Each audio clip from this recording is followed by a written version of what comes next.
Imagine being in a courtroom where the richest man ever to be tried for murder in the US is on trial. This is the story of Cullen Davis. A housewife, with her cheeks heavily rouged and hair tinted raven black, catches a glimpse of Cullen's estranged wife, Priscilla, and declares, "I can tell she's guilty just by looking." Despite the housewife's conviction, Priscilla's guilt or innocence wasn't the issue. Yet, 3 months later, Cullen walked free, and the housewife wept in gratitude. The housewife had driven over 50 miles to attend the trial, not realizing the courtroom seats were coveted like tickets to Gloryland. Instead of returning home, she waited in the corridor with other disappointed women, watching the proceedings through a small glass panel. To them, Priscilla's expensive outfit, high heels, and platinum hair were signs of the world's evils. The tiny gold cross she wore was the clincher. "Have you ever seen anything so tacky?" the housewife asked. Little did they know, Priscilla had carried that cross on the night of the murders. Priscilla had been shot between her breasts and miraculously survived. "You should have seen her yesterday," another woman said. "She wore suede. In August, no less." The women wondered why Cullen ever married Priscilla. Maybe it was out of Christian charity or some Pygmalion instinct. Cullen's groupies, dubbed the Menopause Brigade, scolded the deputy sheriff for not changing Cullen's bed linens regularly. They brought Cullen cookies, pies, and even had him autograph their copies of Blood and Money. One had him autograph her neck brace. Not all groupies were middle-aged housewives. Young beauties from Fort Worth and Dallas frequented the trial, sitting directly behind Cullen. During recesses, Cullen moved freely among his admirers, shaking hands, posing for pictures, and exchanging pleasantries. Security was so informal that Cullen could have walked out of the courthouse unnoticed. The bailiffs treated him like a visiting dignitary.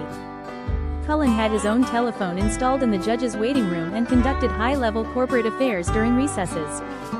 Despite the overcrowded jail, Cullen was assigned a private double-bunk cell and allowed to keep a color TV set.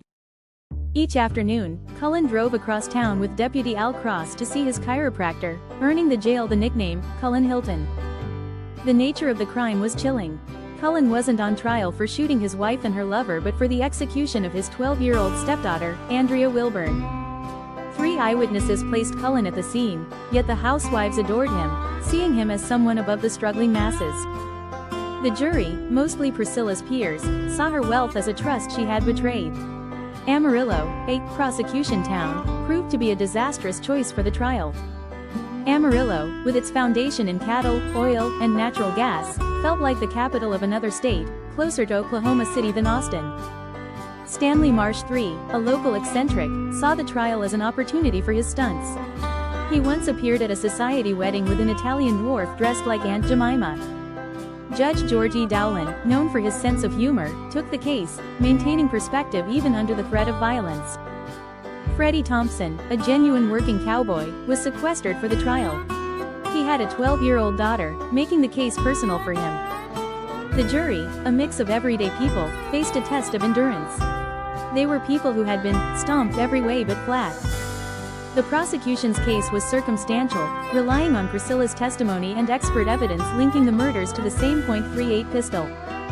Priscilla's testimony depicted a night of horror, but her credibility was attacked relentlessly by the defense.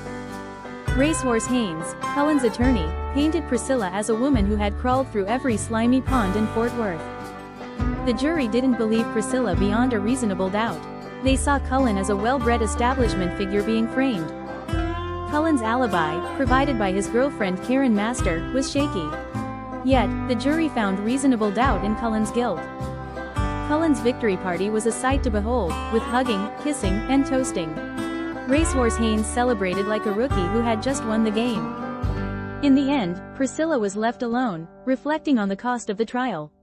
"It looks like everyone won today except me," she said. "It cost me a child that I loved very much."